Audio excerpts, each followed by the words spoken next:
तो Uttarakhand PCS mains की तैयारी में लगे सभी एस्पिरेंट्स के लिए एक बहुत बड़ी खबर है।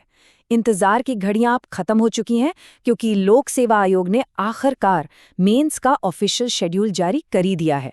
तो चलिए बिना किसी देरी के सीधे देखते हैं कि वो कौन सी तारीखें हैं जो मेहनत को मंजिल तक पहुंचाएंगी। तो भाई तारीखें तो अब सामने आ गई हैं, लेकिन असली सवाल तो ये है कि क्या तैयारी उस लेवल पर पहुंच चुकी है। देखिए, ये शेड्यूल अब सिर्फ तारीखें नहीं है, ये आपकी रणनीति की, आपकी स्ट्रैटेजी की सबसे जरूरी कड़ी बनने जा रहा है। और हाँ, एक बात साफ कर दें, हम जो भी जानकारी यहाँ देख रहे हैं वो हवा में नहीं है। ये सीधे उत्तराखंड लोक सेवा आयोग की तरफ से जारी की गई ऑफिशियल नोटिफिकेशन पे बेस्ड है। मतलब एक एक डिटेल, एक एक तारीख पूरी तरह से ऑथेंटिक है। तो ये रहा अप्रैल 2026 का वो पूरा रोड मैप जो अगले कुछ महीनों के लिए तैयारी को, सारी मेहनत को सही दिशा देगा। चलिए एक एक दिन के शेड्यूल को जरा बारीकी से समझते हैं। तो परीक्षा का पहला दिन वो होगा सोमवार 27 अप्रैल 2026। ये पहला दिन आपकी भाषा पर पकड़ और आपकी लिखने की कला यानी अभिव्यक्ति की क्षमता को परखने वाला है। तो देखिए 27 अप्रैल को सुबह 9 से 12 की जो शिफ्ट है उसमें होगा पहला पेपर सामान्य हिंदी का, और फिर लंच के बाद दोपहर 2 से 5 की शिफ्ट में होगा दूसरा पेपर जो है निबंध का। और आप सब जानते हैं ये दोनों ही पेपर कितने स्कोरिंग हो सकते हैं।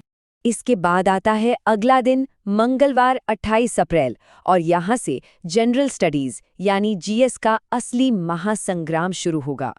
इस दिन सुबह सुबह 9 से 12 में होगा आपका तीसरा पेपर यानी जनरल स्टडीज 1। इसमें हिस्ट्री, आर्ट एंड कल्चर जैसे सब्जेक्ट्स रहेंगे। और फिर दोपहर में होगा चौथा पेपर जनरल स्टडीज 2 जो पूरी तरह से संविधान, राज्य व्यवस्था और शासन मतलब कॉन्स्टिट्यूशन, पॉलिटी और गवर्नेंस पर फोकस करेगा। अच्छा, अब आते हैं परीक्षा के तीसरे दिन पर, बुधवार 29 अप्रैल। और इस दिन भी जनरल स्टडीज का सिलसिला थमेगा नहीं, वो जारी रहेगा। 29 अप्रैल की सुबह होगा पांचवा पेपर जनरल स्टडीज 3 जिसमें आपको साइंस, टेक्नोलॉजी और इकोनॉमी जैसे टॉपिक्स देखने को मिलेंगे। और फिर दोपहर की शिफ्ट में छठा पेपर जनरल स्टडीज 4 जो कि एथिक्स, इंटेग्रिटी और एप्टीट्यूड का बहुत ही महत्वपूर्ण पेपर है।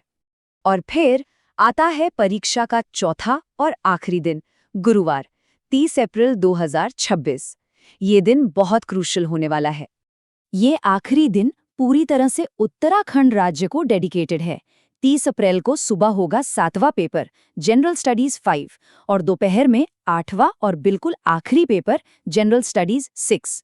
याद रखिएगा, ये दोनों ही पेपर उत्तराखंड राज्य की स्पेशल नॉलेज पर बेस्ड होंगे और रैंक तय करने में इनका बहुत बहुत बड़ा रोल होगा। चलिए, तो ये तो हुआ परीक्षा का पूरा स्केड्यूल। अब स्केड्यूल तो पता चल गया, पर बात करते हैं उन चीज़ों की जिनका ध्यान परीक्षा हॉल में पहुंचने से भी पहले रखना है।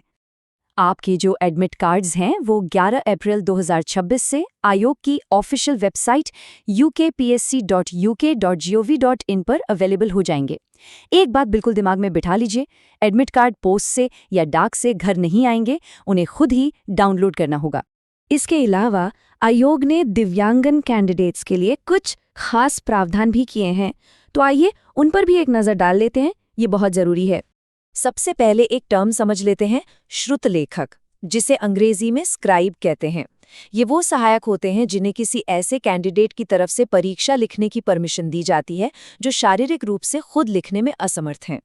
तो जिन भी कैंडिडेट्स को स्क्राइब की ज़रूरत है उन्हें आयोग के पास एक तय फॉर्मेट में अप्लाई करना होगा।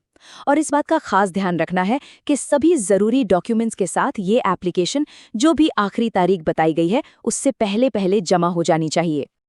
और ये नंबर बहुत ज़रूरी है। जिन भी दिव्यांगजन कैंडिडेट्स को स्क्राइब की सुविधा दी जाएगी उन्हें हर 1 घंटे के पेपर के लिए 20 मिनट का एक्स्ट्रा टाइम मिलेगा। इसे कॉम्पेंसेटरी टाइम कहते हैं, मतलब 3 घंटे के पेपर में पूरा 1 घंटा अतिरिक्त। तो चलिए, इतनी सारी बातें हो गई, अब इन सभी ज़रूरी तारीखों को एक बार फटाफट से रिवाइज कर लेते हैं ताकि कोई भी कन्फ्यूजन दिमाग में ना रहे। तो अपने कैलेंडर में या मोबाइल में जहां भी हों ये तारीखें मार्क कर लीजिए। 11 अप्रैल 2026 से एडमिट कार्ड डाउनलोड शुरू होंगे। स्क्राइब के लिए अप्लाई करने की आखिरी तारीख है 16 अप्रैल। और फिर परीक्षा का महाकुंभ शुरू होगा 27 अप्रैल से और चलेगा 30 अप्रैल 2026 तक। तो दोस्तों, रोड मैप अब बिल्कुल साफ है, तारीखें तय हो चुकी हैं। अब सवाल सिर्फ एक है कि इस स्केड्यूल को अपनी सफलता की कहानी में कैसे बदला जाए। अब अगली रणनीति क्या होनी